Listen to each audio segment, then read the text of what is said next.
Hello hi నమస్తే welcome to hit TV. నేను మీ host పండు. ఈరోజు మనతో పాటు దాసరి విజ్ఞాన్ గారు ఉన్నారు. అంటే సొసైటీలో ఇప్పుడు జరుగుతున్నాయి కదా కొన్ని, ఐబొమ్మ రవి అరెస్ట్ కానివ్వండి, లేకపోతే కొన్ని ఇష్యూస్ జరుగుతున్నాయి కదా, వాటి మీద మన దాసరి విజ్ఞాన్తో మాట్లాడి మరిన్ని విషయాలు తెలుసుకుందాం. హాయ్ అన్న.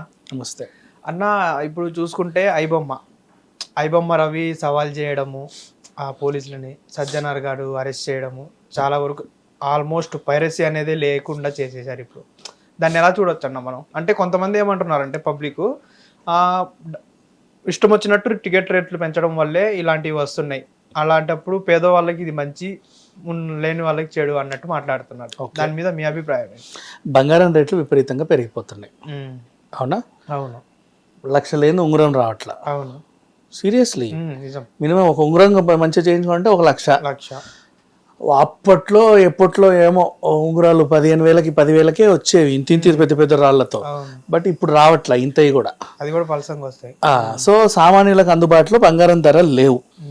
కానీ బంగారం కావాలి నీకు, ఏం చేస్తావు? దొంగతనం చేస్తావా? లేదు కదా. లేదుగా. సరే చిన్నగా వెళ్దాం. తిరుమల లడ్డు కావాలి నీకు, 50 రూపాయలే ఉండే ఒకప్పుడు, ఇప్పుడు 100 చేశారు ఫర్ ఎగ్జాంపుల్. నీ దగ్గర 50 ఉన్నాయి, ఏం చేస్తావు? లడ్డు దొంగతనం చేస్తావా? లేదు కదా. దెన్ సినిమా నీ దగ్గర 50 రూపాయలు ఉంటే నేల మీద కూర్చొని చూడు, 100 ఉంటే డ్రెస్ సర్కిల్లో చూడు, 150 ఉంటే బాల్కనీలో చూడు, ఓ 400 300 ఉంటే రీక్లైనర్లో చూడు, నీ ఇష్టం. ఆ 50 కూడా లేవంటే ఇంట్లో కూర్చొని చూడు, అంతేనా? ఇంట్లో కూర్చొని చూసినందుకే కదా ఐబొమ్మ ఉంది అనేసి. ఏది ఐబొమ్మను వదిలేసే, కాసేపు సినిమా గురించే మాట్లాడదాం. లేదు అంటే ఇంట్లో కూర్చొని చూడు, అంతేగా. నీ దగ్గర డబ్బులు లేవు, నువ్వు ఐబొమ్మలో చూస్తున్నావు సినిమా అంటే ఏంటి? థియేటర్లో ఉండే సినిమాని నువ్వు దొంగతనం చేసి చూస్తున్నావుగా, దొంగవేగా. ఇప్పుడు ఐబొమ్మ తరఫున మాట్లాడే వాళ్ళందరూ దొంగన కొడుకులేగా, దొంగలే. నీకు కావాల్సింది నీకు అందుబాటు ధరల్లో లేదు కాబట్టి ఏం చేస్తున్నావు? దొంగతనం చేసి చూస్తున్నావు, నీకు ఎక్కడ దొరుకుతుందో అక్కడ. మరి మీరందరూ దొంగలయ్యి ఉండి జై జై జై అని మాట్లాడతారేంటి రోడ్ల మీదకి వచ్చి? వాడు మాకు అందుబాటులోకి అది ఇచ్చాడు ఇది ఇచ్చాడు. ఏమి ఇచ్చాడు మీకు? ఏమి ఇచ్చాడు చెప్పు? మన గవర్నమెంట్ తరఫున రేషన్ ఇచ్చాడా? లేకపోతే బతుకమ్మ చీరలు పంచాడా? ఏమి ఇచ్చాడు? ఏమి ఇవ్వలా. ఎవరికో సంబంధించిన డేటాని ఆన్లైన్లో పెట్టాడు, మీరు అవన్నీ చూసి అమరపడుతున్నారు, ఫ్రీగా దొరికింది కదా అని చెప్పేసి. అంతే, దట్స్ ఆల్. నీకు అంతగా కావాలంటే. అండ్ మళ్ళీ నెట్ఫ్లిక్స్, అమెజాన్ ప్రైమ్, వీళ్ళందరూ పాపం ఎంతో కొంత అమౌంట్ ఇచ్చి కొనుక్కుంటారు, మనము అందులో చూడాలనుకుంటాం. వీడు దాన్ని డౌన్లోడ్ చేసి విత్ అదే రిజల్యూషన్తో నీకు ఇచ్చేస్తున్నాడు ఫ్రీగా. వీళ్ళకి గండి. నెక్స్ట్ టీవీ వాడు పాపం ఆ సినిమాని ఇంతకో కొనుక్కొని ఏ పండకో పబ్బాకో వేసుకొని ఓ 10 యాడ్లు తెచ్చుకుంటాడు. అవునా? నువ్వు దాన్ని కూడా చోరీ చేసావు. 10 మందికి సంబంధించి వాడు దొంగతనం చేసింది నీకు ఇచ్చాడు. నీకు బంగారం కావాలోయ్, నేను చైన్ స్నాచింగ్ చేసి నీకు ఇచ్చా, నువ్వు కూడా దొంగవేగా. అంతే కదా. మరి నేను సినిమా దొంగతనం చేసి నీకు ఇచ్చా, నువ్వు దొంగవే, నా తోడు దొంగవి నువ్వు. ఇప్పుడు ఐబొమ్మను ఆదరించే వాళ్ళందరూ కూడా వీడు దొంగ అయితే వీళ్ళంతా తోడు దొంగలు. ఇప్పుడు చెప్పు, వీళ్ళని ఒక్కడిని మాట్లాడమను. సిగ్గనిపించట్లేదా ఒకడికి కూడా? మొబైల్లో చూస్తున్నా, అట్లా చూస్తున్నా, ఇట్లా చూస్తున్నా, మా కోసం మరి టికెట్ రేట్లు ఎందుకు పెంచావు అని అడుగుతున్నాడు. వాళ్ళు ఇష్టం అవి పెంచుకుంటారు. చిల్లర ఉంటే చూడు, లేకపోతే ఇంట్లో కూర్చో. అదేమన్నా సామాన్యులకు అందుబాటులో రావడానికి రైల్వే టికెట్లా, ఆర్టీసీ టికెట్లా? నీ దగ్గర ఉంటే చూడు, అంతే. నువ్వు సామాన్యులకు అందుబాటులో రావాలని బంగారం గురించి ఎందుకు మాట్లాడట్లా? మరి చెప్పి వెళ్ళి బంగారం షాపుల ముందు ధర్నాలు చేయండి. 15,000కే ఇవ్వాలి, 15,000కే ఇవ్వాలి, 10,000కే ఇవ్వాలి, లేదా రేషన్తో పాటు మనిషికి ఇంత ఇవ్వాలి చెప్పు నెలలకి. దెన్ మరి నీకు అవసరం కదా, ఖచ్చితంగా కావాలిగా. ఎట్లా ఉన్నారంటే మనుషులు.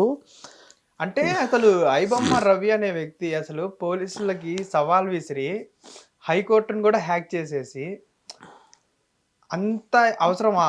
అంటే ఎప్పటికైనా దొంగతనం చేసినోడు ఎప్పటికైనా దొరుకుతాడు కానీ దొరకను అనే లాంటి వాళ్ళు ఇట్లాంటి. ఫర్ ఎగ్జాంపుల్ ఇప్పుడు పంచ్ ప్రభాకర్ అనేవాడు ఒకడు ఉన్నాడు, వాడిని పట్టుకుందామని ఎంతమంది చూస్తున్నారు ఇక్కడ?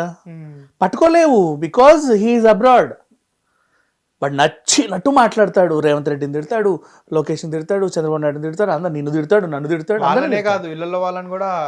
ఇంట్లో వాళ్ళని తిడతాడు, ఆడోళ్ళని తిడతాడు, పిల్లల్ని తిడతాడు, గలీజ్గా తిడతాడు, వాళ్ళ బాడీ షేమింగ్ చేసి మరీ తిడతాడు, దరిద్రంగా తిడతాడు. పట్టుకుంటావా? రేపు పట్టుకుంటారా అంటాడు. సిబిఐ నా కొడుకులు నన్ను ఏం చేయలేడంటే సిబిఐని కూడా అంటాడు. వై అక్కడ ఉన్నసేపు యూ కాంట్ గో దేర్, వాడు ఇక్కడికి వస్తే you can do anything. So పాపం వీడి కర్మకాలి మరి ఎందుకు వచ్చాడో తెలీదు.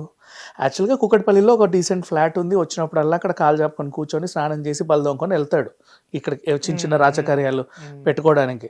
అమీర్పేట నుంచి ఒక డొమైన్ రిజిస్ట్రేషన్ చేయించుకున్నాడు కాబట్టి కొంచెం చిల్లర ఇటేమైనా పడితే అవి జమ చేసుకొని వెళ్ళడానికో లేకపోతే ఇంకేమైనా లావాదేవీలు మాట్లాడుకోవడానికో వెళ్ళేవాడు. ఇంతకు ముందు అంటావా బెట్టింగ్ యాప్స్ని ప్రోత్సహించిన అద్భుతమైన ప్రభుత్వం ఉంది కదా 10 ఏళ్ళు, అప్పుడు యాడ్లు కూడా వేసుకున్నారు ఎక్కడ పడితే అక్కడ. అట్లాంటి వాళ్ళు కూడా వీడి ఐబొమ్మలో పెడితే వీడు ఆ చిల్లర చెక్కులో గిక్కులో వసూలు చేసుకోవడానికి కూడా వచ్చి ఉంటాడు. వాళ్ళ ఆవిడ పిల్లల్ని అయితే చూడడానికి రాలేదు, ఎందుకంటే కరోనాకి ముందే అనుకుంటా వాళ్ళు విడిపోయారు మోస్ట్లీ. అటు ఇటుగా కరోనా టైంలో సమ్మన్ పిల్లోడు పుట్టిన తర్వాత ఒక ముస్లిం అమ్మాయిని ప్రేమించి పెళ్లి చేసుకున్నాడు. తర్వాత ఒక పాప, దే గాట్ డివర్స్డ్. ఎందుకు డివర్స్ అయ్యేవంటే దానికి వీడు స్టోరీ చెప్పాడు. అప్పట్లో 1,00,000 ఎంతో సంపాదించేవాడంట, కానీ అత్తమామలు ఇంకా ఎక్కువ కావాలి, నువ్వు ఎందుకు పనికిరావు, నువ్వు వేస్ట్, వాడిని చూడు వాడెంతది, వీడిని చూడు వీడెంత సంపాదించు, నువ్వు ఇంత పెద్ద కంపెనీకి CEO అంటున్నావు. లేదండి ఉన్నాయన్నీ నాకు శాలరీస్కే పోతున్నాయి, రాబడి రావట్లా. కంపెనీ పెట్టినోడికి తెలుసు ప్రాబ్లమ్స్, వాళ్ళకట్లా కాదు. మేము చెప్పుకోవడానికి పెద్ద సాఫ్ట్వేర్ కంపెనీకి SEO CEO అని చెప్పుకుంటున్నాము, నువ్వేమో అసలు ఏమీ తేవట్లా నాకు అని చెప్పేసి వాళ్ళంటే అక్కడ కటిఫ్ చెప్పేశారు వాళ్ళకి. ఆ టైంలో వీడు ఏం చేశాడంటే ఏదో రకంగా సంపాదించాలని చెప్పి హ్యాకింగ్ వైపు వెళ్ళాడు. హ్యాకింగ్ వైపు డబ్బులు బాగా ఇన్నొచ్చేసరికి ఇదిగో అని చూపించేసి, అయినా మీకు ఎందుకు ఇవ్వాలి, లేనప్పుడు నన్ను అన్నన్ని మాటలు అన్నావు, ఉన్నప్పుడు నేను నీకు ఇచ్చి నేను ఎందుకు ఫూల్ అవ్వాలి, నో కటిఫ్ ఇవన్నీ నేనే ఉంచుకుంటా అనుకున్నాడు. సరే అంతవరకు ఓకే, ఐ యాక్సెప్ట్ దట్. నీ తండ్రి ఏం పాపం చేశాడు, నువ్వు పట్టుకుంటే నీ అకౌంట్లో 3 కోట్లు సీజ్ చేశాం పట్టుకున్నప్పుడే. అంటే లైక్ యువర్ పాకెట్ మనీ, నువ్వు పట్టుకున్నప్పుడు నీ పాకెట్ మనీ 3 కోట్లు, 3 CR పాకెట్ మనీ మెయింటైన్ చేస్తా, 3 పూటలు తినట్లా పెద్ద మనిషి.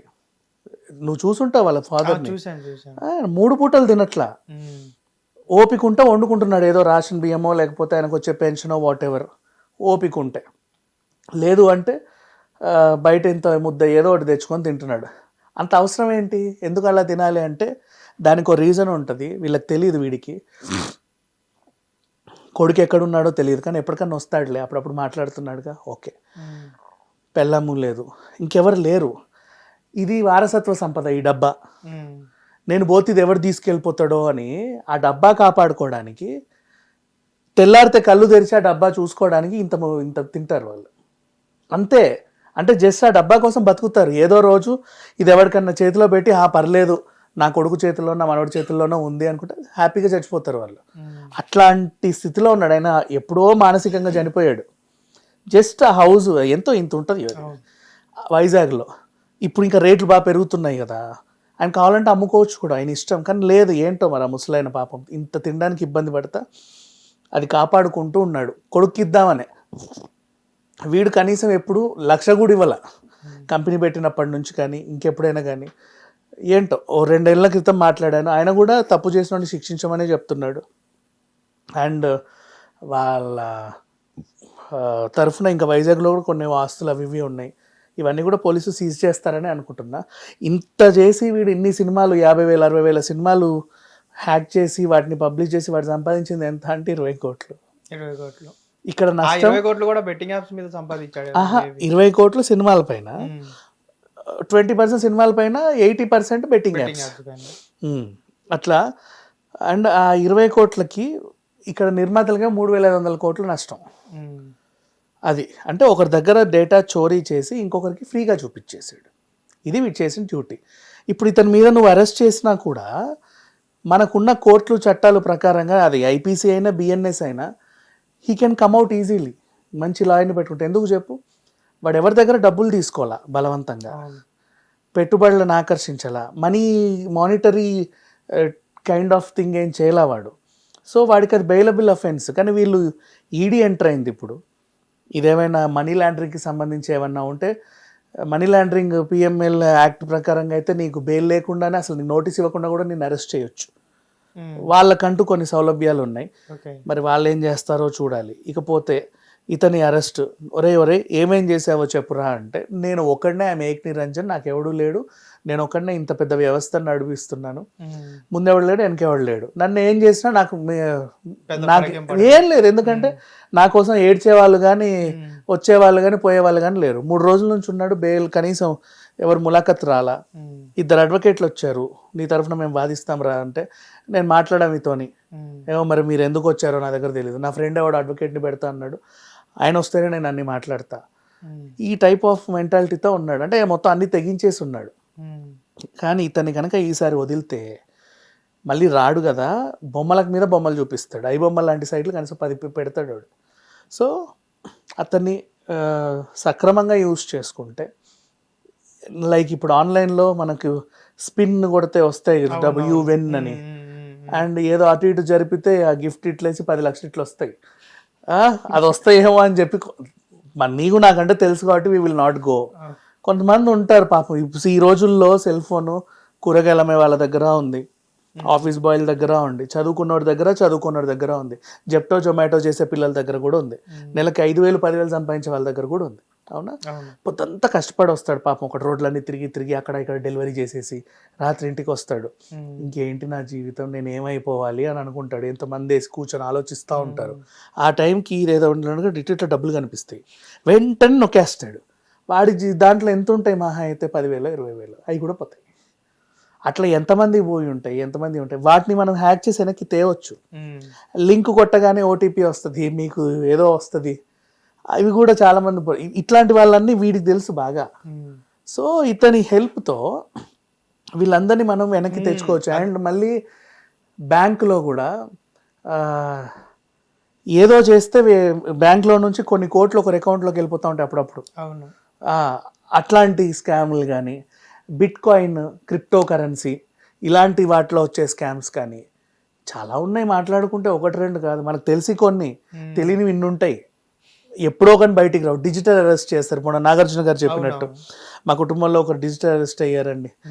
ఇట్లాంటివన్నీ కూడా అంటే కనీసం వాడికి అంత నాలెడ్జ్ ఉందో లేదో మనకు తెలియదు, బట్ అంత నాలెడ్జ్ లేకుండానే ఇంచుమించు ఆ మాత్రం నాలెడ్జ్ అయితే ఉంది. ఆ రూట్ లో ఒక నాలెడ్జ్ ఉంది. అంత నాలెడ్జ్ లేనప్పుడు హైకోర్టుని ఎలా హ్యాక్ చేసేస్తాడు? అదేమా, ఆ రూట్ లో నాలెడ్జ్ ఉండడం వేరు, ఆ రూట్ లో PhD చేయడం వేరు. అంటే వీడు డిగ్రీ వరకే ఆ రూట్ లో ఉన్నాడా, PhD నాలెడ్జ్ ఉందా తెలియదు. ఇన్ కేస్ ఒకవేళ ఉండుంటే వీడు అడిగితే లేదనే అంటాడుగా. తెలిసినా కూడా ఓహో ఇట్లా చేయొచ్చా, మనం ఇంకా వీడికి కొన్నిసార్లు వీడికి తెలియకపోతే మనం నేర్పినట్టు అవుతుంది. అవును, కొత్త వీడికి పెట్టినప్పుడు మనం వదిలేసినప్పుడు ఆ టైప్ స్కాములు చేసుకుంటా ఉంటాడు. ఇప్పుడు ఆల్రెడీ సినిమా స్కాము, ఇది నువ్వు దాన్ని బ్యాన్ చేసి పడేసావు. ఒరే నీ తెలివిని ఉపయోగించి ఈ రూట్లు చెప్పు అని నువ్వు అడుగుతావు. ఓహో ఇన్ని రూట్స్ ఉన్నాయా అని వాడు తెలుసుకుంటే. అంటే ఇప్పుడు పోలీసులు అరెస్ట్ చేయడం కన్నా వాళ్ళ దగ్గరే పెట్టుకొని ఈ దొంగలందరినీ పట్టుకోవచ్చు కదా. అలా సజ్జనార్ గారు కూడా డిపార్ట్మెంట్ లో మొన్న దాకా లేరు, RTCకి చైర్మన్ గా ఉన్నప్పుడు కూడా బెట్టింగ్ యాప్స్ మీద చాలా యుద్ధమే చేశారు. దొరికింది కూడా అలాగే 1x 2x బెట్లను ఛేదించుకుంటూ వెళ్తే 2 IP అడ్రస్లు ఇక్కడ దొరికాయి. ఆ మూసాపేట ఫ్లాట్ నుంచి అక్కడ దాన్ని నిఘా పెడితే వచ్చాడు చక్కగా సూట్ కేసు పట్టుకొని. కానీ భలే వచ్చాడు అసలు.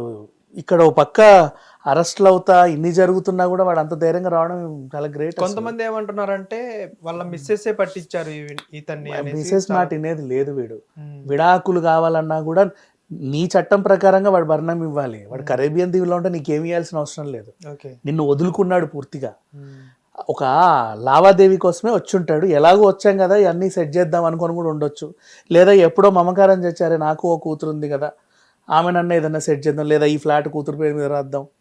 సమ్ టైమ్స్ పీపుల్కి ఎంత కాదన్నాకో ఒక దగ్గర ఎమోషన్ అవుతాడు. ఆ చిన్న ఎమోషన్తో దొరికిపోతారు. ఇప్పుడు ఐబొమ్మ ఓవరాల్గా ఈ మూవీస్ వచ్చే పైరసీలన్నీ క్లోజ్ చేసేసారు ఆల్మోస్ట్. ఇప్పుడు వీళ్ళకి ఏమన్నా ప్లస్ అయ్యే ఛాన్స్ ఉందా? ఆహా వాళ్ళకి కానివ్వు, నెట్ఫ్లిక్స్ వాళ్ళకి కానివ్వండి. ఎందుకని ఐబొమ్మ అనే ప్లాట్ఫామ్ నీకు బాగా అలవాటైంది కాబట్టి రెగ్యులర్గా అందరి నోట్లో నానొద్దు. నువ్వు చూసావా నెట్ఫ్లిక్స్ ఆల్రెడీ ఐబొమ్మలు ఉందిరా డౌన్లోడ్ చేసుకో అంటే అంత ఈజీ అయిపోయింది. ఆ ఈజీ ప్లాట్ఫామ్ని నువ్వు తుంచగలిగావు. కానీ లాంటివి ఇంకొన్ని ఉంటాయి సబ్స్టిట్యూట్స్ ఏవేవేవేవో అవి తెలియదుగా చాలా మందికి. మూవీ రూల్స్ ఎవరు అవి ఎవడో ఇది ఇంకా ఇంటర్నేషనల్ ప్లాట్ఫామ్ అది, దాన్ని ఎవడేం చేయలేడు అన్నట్టు ఉంది.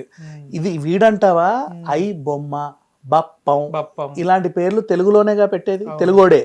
తెలుగు. అయితే ఇక్కడో అక్కడో ఉంటాడు అని తెలిస్తే కొంచెం ఈజీ.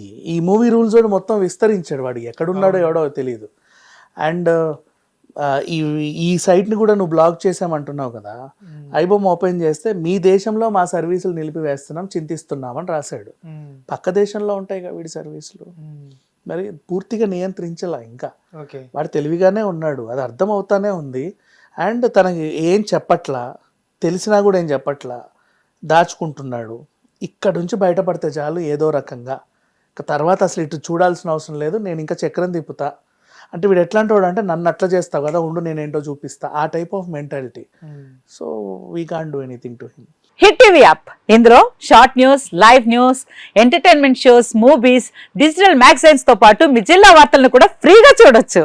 ఇంకెందుకు ఆలస్యం, వెంటనే హిట్ టీవీ యాప్ ని డౌన్లోడ్ చేసుకుని ఫ్రీగా ఎంటర్టైన్మెంట్ పొందండి. Hit TV app. Hit TV app. Please download hit TV app. Hit TV యాప్ని ఫ్రీగా డౌన్లోడ్ చేసుకొని ఎంజాయ్ చేయండి. మీకు నచ్చిన ఎంటర్టైన్మెంట్ కోసం హిట్ టీవీ యాప్ ని ఫ్రీగా డౌన్లోడ్ చేసుకుని ఎంజాయ్ చేయండి. హిట్ టీవీ యాప్ ని డౌన్లోడ్ చేసుకుని ఆస్వాదించండి, ఆశీర్వదించండి. ఇంతమంది సెలబ్రిటీలు హిట్ టీవీ యాప్ ని డౌన్లోడ్ చేసుకోండి అని చెప్తున్నారంటే ఎంత మంచి యాప్ ఆలోచించండి.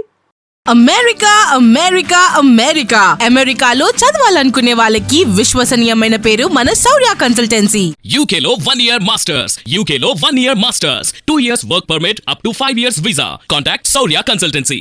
Contact 89851 89851.